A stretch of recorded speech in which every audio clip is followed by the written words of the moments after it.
Welcome to the Baseballtown Charities Phillies Winter Tour 2021, presented by Leibensberger Funeral Homes.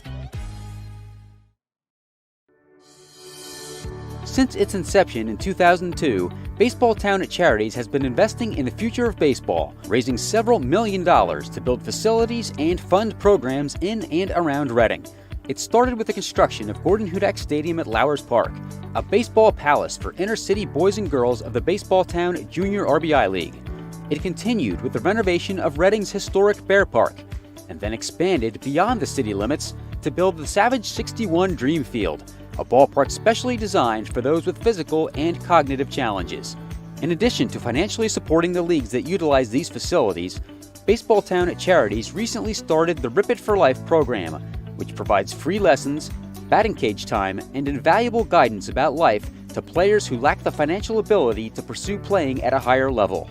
We invite you to celebrate our national pastime while preserving its future by supporting Baseballtown at Charities.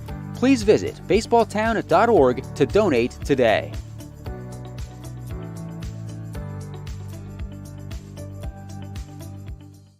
Hi everyone, I'm Emily Messina and welcome to the Baseballtown Charities Phillies Winter Tour. I have with me Andrew Knapp. Andrew, thanks so much for joining me. Yeah, good to be here. How has your off-season been going? How are you doing right now? It's been good. It's a little bit different than normal off seasons, trying to navigate the pandemic and stuff. But thankfully I've been able to find some places to work out and get ready for the season. So definitely ready to get back to Florida. I'm sure that's been tough on your end down in California, but hopefully when you guys get to Florida, things will start to pick up. Are you excited to be back playing and hopefully in front of fans? Yeah, can't wait for that first game in front of fans. It's going to be awesome. I mean, you feel the love from away from the field. The fans are always supportive and stuff, but once they get back in the stadium, it's just going to be a game changer. Especially, I bet Citizens Bank Park usually gets, pretty rowdy. What's it like playing in front of Philadelphia fans? Yeah, the place gets popping. It's awesome. I mean, that's a great place to play baseball. It's a great place to watch a game. And Philly fans are, they're the best. They're so into the game and they know what's going on. They're knowledgeable. They'll let you hear it if you're not playing good, but that's all the way it goes. It's part of being a Philly and being in this culture. So we're excited to have people back for sure. That's great. Are there any other parks that you really like to play in? Well, being from California, I like San Francisco. It's one of those, iconic ballparks, but Fenway and Wrigley, those are some really cool ones too. But nothing beats being a home team in Philly. I'm sure, yeah. You grew up, playing in the Phillies minor league system. How did that shape you into the player that you are today? Well, I mean, coming up through the minor leagues with the Phillies, it's kind of the same way. Every affiliate, those cities and teams are so into baseball, and it grows all the way through the Northeast. So for me, it was kind of preparing me for when I got to Philly. You go through Reading, you go through Lehigh, and those cities are so supportive of the minor league affiliates that it just makes it so much easier when you get to Philly and play in front of those fans. Did you have any good memories that stood out to you about your time in Baseballtown? Oh yeah, we had a great team there. A lot of guys I still stay in touch with, but we won a lot of games. I remember just being really, really stoked every time we got to play. It was like, we're really good. Unfortunately, we fell a little bit short, but I had a blast playing there. It was probably 2.5 months, maybe, I think, right after the All-Star breaks when I got promoted, but it was a blast. That's great to hear. There's a lot of stuff that goes on in the park, and the Fightins are really involved in community outreach, and I know you were pretty involved in that when you were here visiting. Some of my coworkers have told me about a time when you mulched for 3 hours before you caught a game because that was, the event for the day and Habitat needed that to be done. Can you talk a little bit about how the community outreach part is important for you as a player? Yeah. Anytime you can give back in general, it's something that I put high on my list, but especially in these minor league cities where, people are going out of their way to make sure you feel at home during the season, and they're so supportive of the team and stuff. It really helps make it that much easier to give back. But I remember in Reading specifically, like, we had a big group of guys that all wanted to contribute as much as we could. And we were pretty much, a couple times a week going out, doing appearances and trying to help the community out. So, yeah, it hits close to home, and we really enjoy being able to do that. It seems like you always have a positive attitude when you're out on the field. You have a lot of energy that you bring to the table. What do you want the fans to know about you as a person? Good question. Here comes the pitch. I love the game. I love baseball. And I just want to be a professional at everything I do. Sometimes you can get caught up in the business side of the game, and winning and losing and stuff. But as long as you play hard and love what you're doing, that's the most important. Do you remember that moment when you got called up to the big leagues? Like, does that stick out in your mind? Yeah, it was a dream come true. It was 2017. I actually made the team out of spring training, so I got to go to opening day. And your first opening day is something that you just remember forever. But it's all that hard work and dedication and stuff that you put in as a little kid, and then you go through high school and college and the minor leagues. It's just, you remember all the people that helped you too. It's a really cool feeling. Are there specific people that you looked up to either on the Phillies or on other teams that helped you kind of navigate that? Yeah, there's so many people. One specifically that comes in mind is Dusty Wathan. He was my manager when I was in Reading, and then now he's our third base coach in the big leagues. But he's been there for me kind of the whole way, and pushes me and teaches me all kinds of stuff. So for us to be able to come up together, as I was in the minor leagues, he was in the minor leagues, and then for him to get that job in the big leagues was pretty cool. So it's awesome having him around. That's great. I'm sure that connection is really special for you. Are there any pitchers that you like specifically to catch that you get along with best? You've been around for a while in the organization. I'm sure you really connect with these guys. Yeah, there's a ton of guys that I came up with now that are in the big leagues. And I've been with Philly my whole career, so I know a lot of these guys. But I think Zach Eflin and I have a pretty good connection whenever we get to play together. He got traded over to the Phillies, I think in 2015 and maybe 2014, but we've basically been on the same team since that year, all the way AA, AAA, and big leagues. So we just have a pretty good relationship. We hang out a ton off the field. So he would probably be the number one guy I would say that I'm most comfortable with.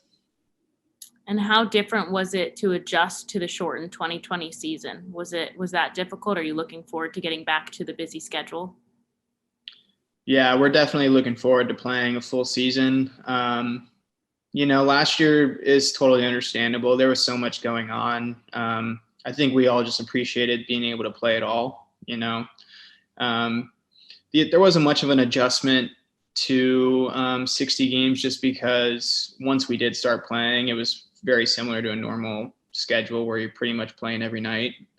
But it was a little strange being home during the summer. Normally we're back east and grinding through 162 games, but definitely looking forward to that this year.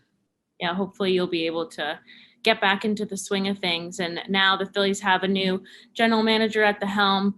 Are you excited about that? How did it go with Girardi last season? Are you excited to continue that on? Yeah, I think we have a really good staff in place right now. Obviously, like you said, there was a couple adjustments made up at the top, and it seems like those roles have been filled by people who fit our culture and want to win. And that's basically the bottom line at this point is we gotta win. We have the talent, we have the coaching staff, and it's basically about going out and winning a World Series. So I think our focus in camp is definitely going to be about that. Last year we came one game short of making the playoffs, and it's just a horrible feeling. So we don't want to have that again, and we want to go out and do the best we can. So I definitely think that's going to be a focus in spring training. Well, it seems like you guys are really trying to start off on a good note, and you are coming off a pretty good 2020 season. What are you trying personally to build off on?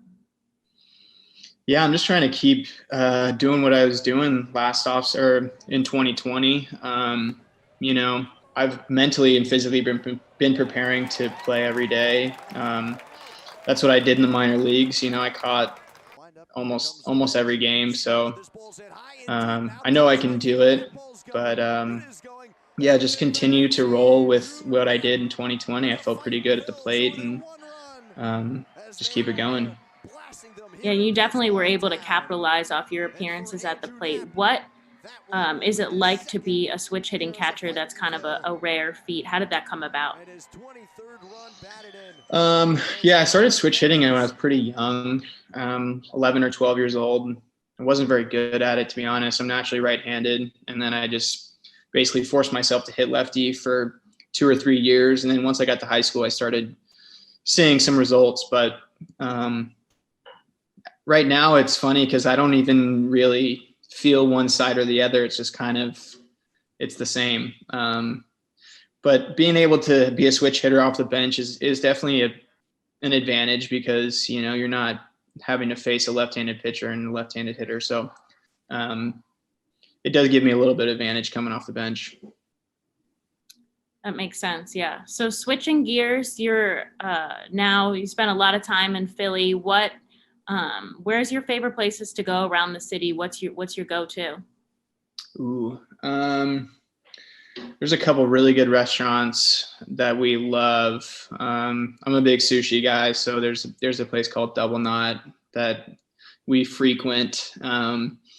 But there's always those like local places that my favorite cheesesteak is Tony Luke's. That place is the best, but it's hard to eat a cheesesteak every night before you go play. But